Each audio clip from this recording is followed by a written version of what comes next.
I'm Patrick Daddario, and I took over as the coordinator of PFAN LAC in June of 2023.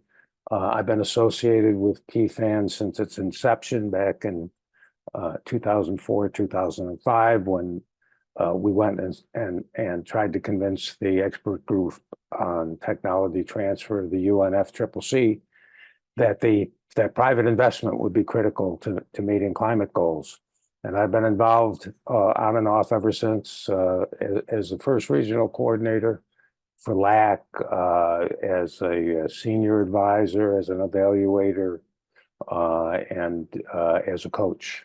So I have quite a long history. And when I'm not doing that, I work on developing projects for various EU projects and the Inter-American Development Bank and other donors.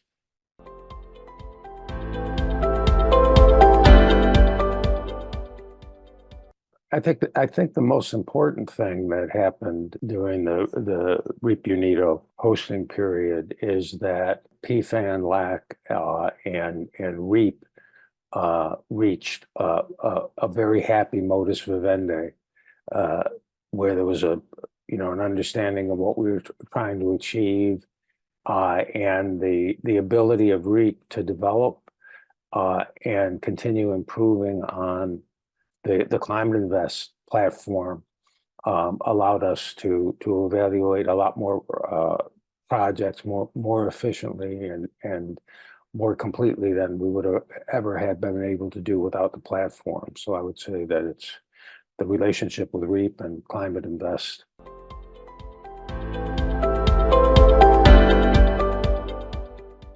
Well, I would actually use two: regionalization and scale up. The scale up, and pretty much the answer I gave to the first question, Climate Invest allowed us to do that.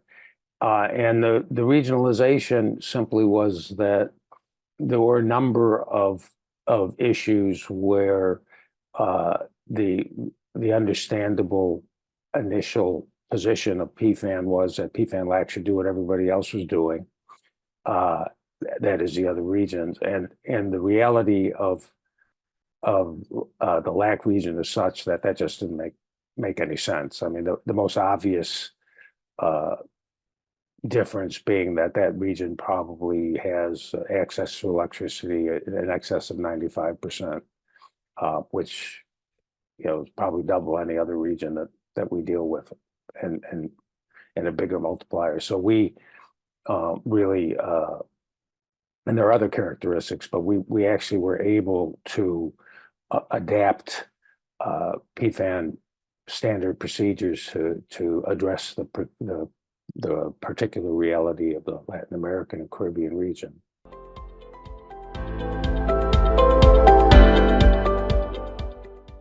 The pandemic, for sure, was the biggest issue. It threw the market into chaos. Projects stopped in their tracks. We, of course, could not travel, nor could the advisors, and that really, at the beginning, it really was quite daunting. What we did, though, is we redoubled our communications and our efforts with our investors roundtable, so that we were on top of what they were going through, because obviously the ability of the projects to get funding depended on the openness of the investors and their level of activity, and that allowed us to track what was actually going on and adjust our efforts as such.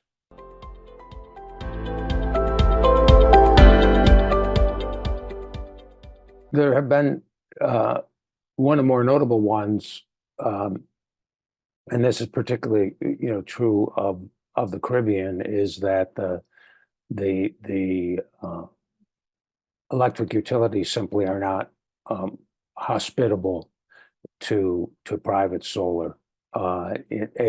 Again, this is as opposed to other regions who are so power starved that they will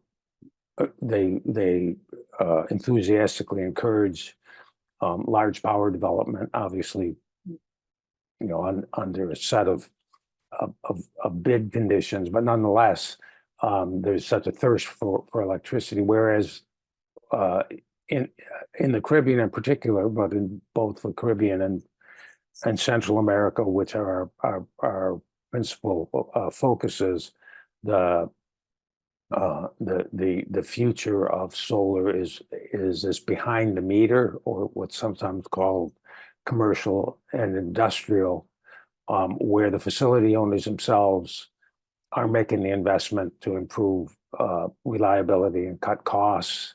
Other non utility dependent, the rare isolated generation case is um, is another area of stretching that has presented itself to us, as well as the integration of storage into some existing projects to allow them to adapt to climate change and to integrate other technologies, particularly with hydro.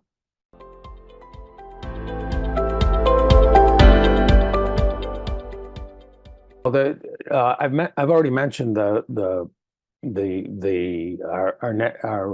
investors roundtable, which is one of the regional um, innovations of PFAN LAC within the PFAN family. But we've also worked very hard to develop relationships with institutional partners, and the one of the real major strides forward, and this I would ascribe to my two colleagues, Federico Fisch and Jorge Badig, was that we have built a cadre of advisors that is has expertise and experience beyond any group that I've ever been associated with.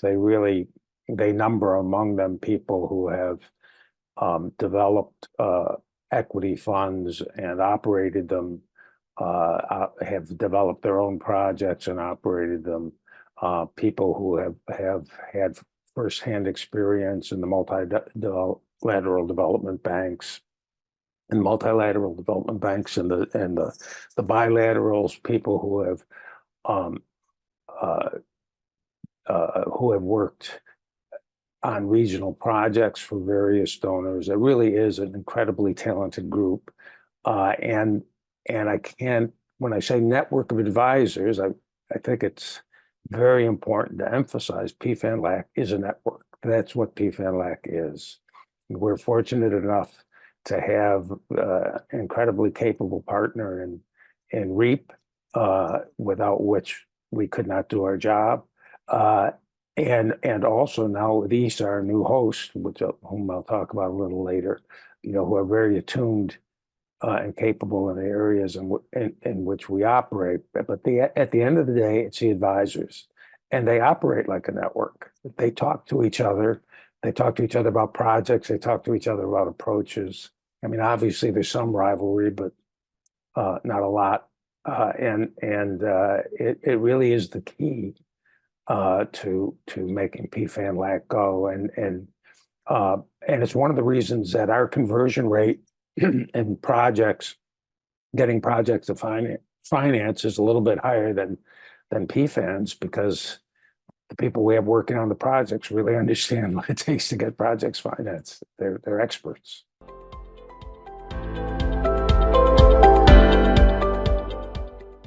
Yeah, we've actually been out in front of a number of things. A tire recycling project in Panama, which really has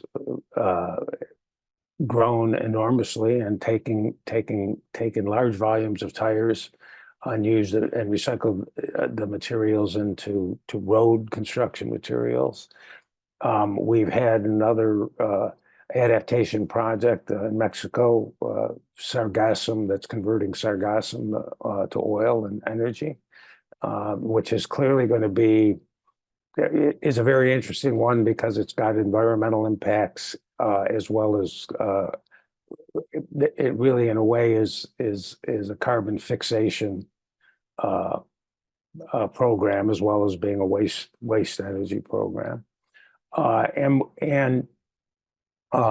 we've also been working with a solar thermal company, uh, again in Mexico, who's actually um, is really on the cutting edge because we also know from our contacts with our other colleagues that where they you have corporate um, commitment to going green, the mechanisms by which a company can get green electricity are there. There are different ones.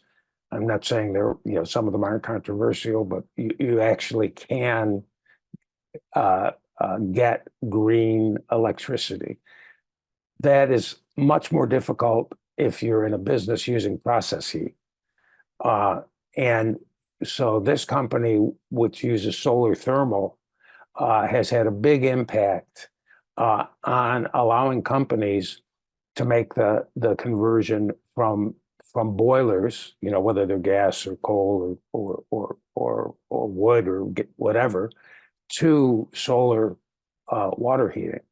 And it has large energy impacts. It has large climate impacts, and it's something that's going to have and we've had other members of the network out marketing their stuff. It's so good, which again is one of the things that's so wonderful about the network, because once the advisors and the entrepreneurs are in the same network, and if one of the investors hears about a project that he likes, he'll go back and seek out the entrepreneur. So those are some of them: the sargassum, the solar thermal, and the tire recycling are three of the more interesting ones.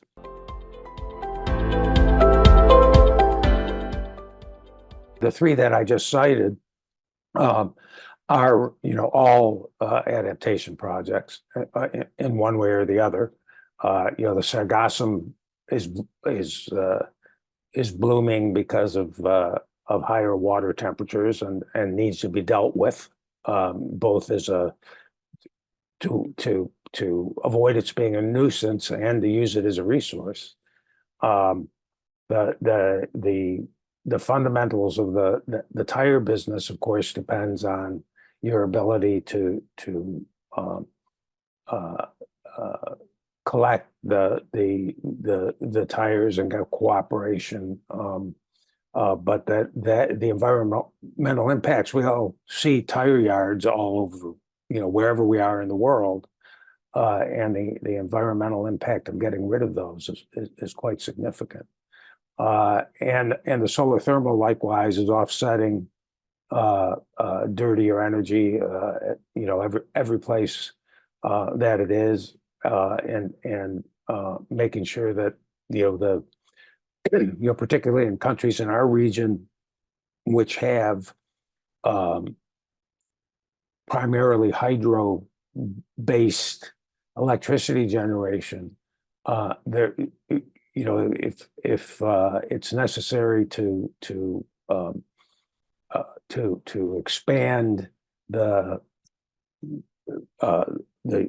offer of electricity to make up for the fall off in electricity generation because of lowered climate affected flows, and therefore the lowered electricity production.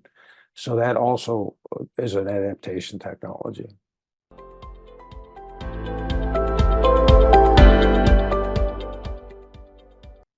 I'd say it's about 98% of it. The advisors make this go. Our job is to stay out of their way and allow them to do what they do best, understand what their motivations are, and help them to get what they want out of the process. And And as I said before, they're a joy to deal with, and I'm proud to be associated with them.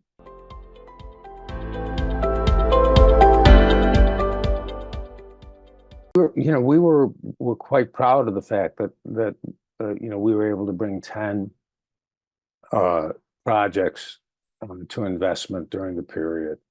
And I think that one of the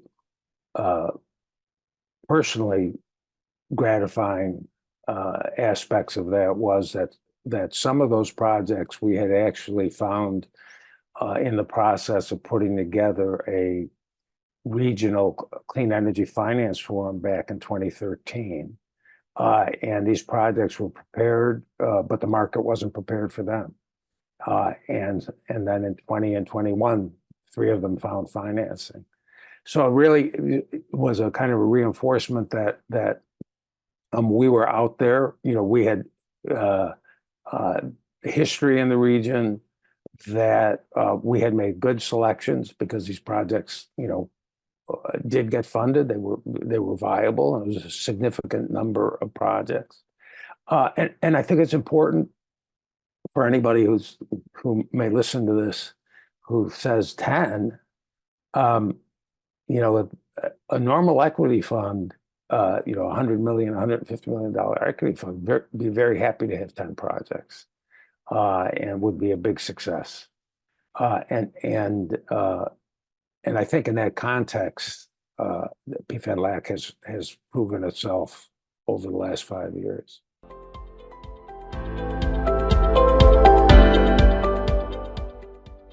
I think I would go back to this question of networking. I think our ability to provide our partners and our investors, our developers, and other institutions that are working with us with forums in which they can hear from each other directly, and or hear from their peers about what's going on, is extremely valuable to the market. And I think it is an evolution, certainly from what I've watched over the years, from a time in which we really were focused almost exclusively on the entrepreneur. And obviously our services basically are directed towards the entrepreneur, but we have since realized that those efforts just are much more productive when they're conducted with an eye towards the networking possibilities and networking opportunities.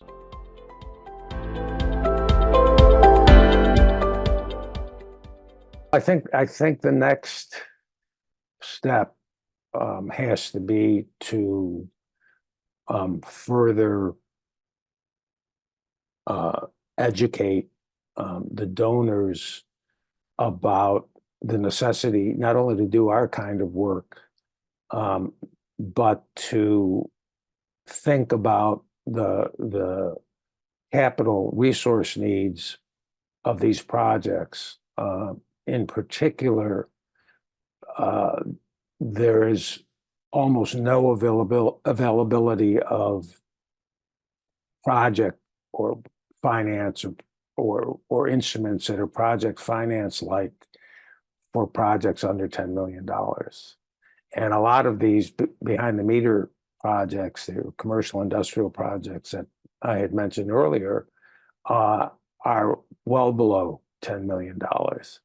But right now they have to be funded completely with equity, which means that the projects have to be awfully good to get funded, because private equity is looking for mid double-digit returns, 15, 20%.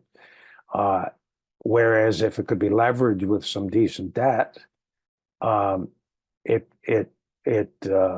projects would not have to have the kind of cash flow that they need to have for equity. So finding a way to do that and integrating it with the the USAID as a off the top of my head example, has gotten religion. They finally figured out that it's important to do project. That project preparation is an essential part of trying to build clean energy projects, and amazingly has put almost all the pieces together in the Caribbean uh, climate investment program, of which we are the project preparation facility, with grants and technical assistance now. So the remaining piece of that picture is adequate financing for the kind of projects that we do.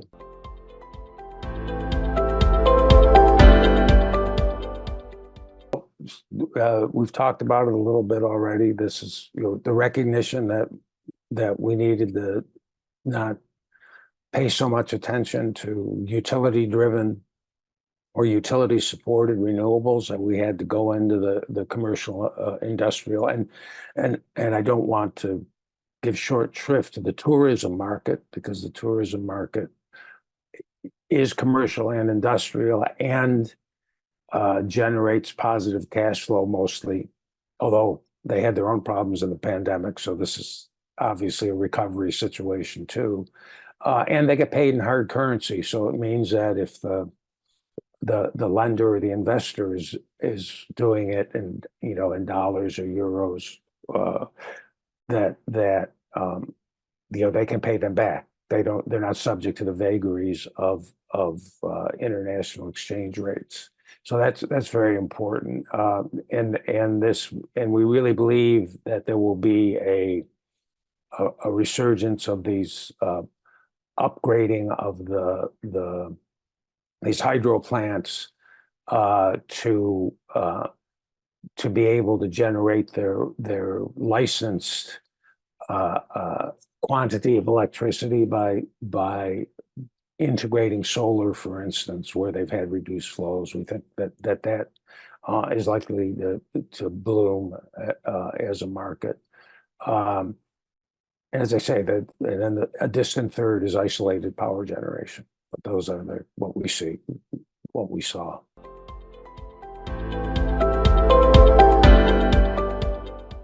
We are so delighted to be working with ESA. We had worked with them for several years. They had supported us for our road shows and other events. We know them. They're delightful people. They have extremely deep experience in the entrepreneur development space particularly around environmental projects.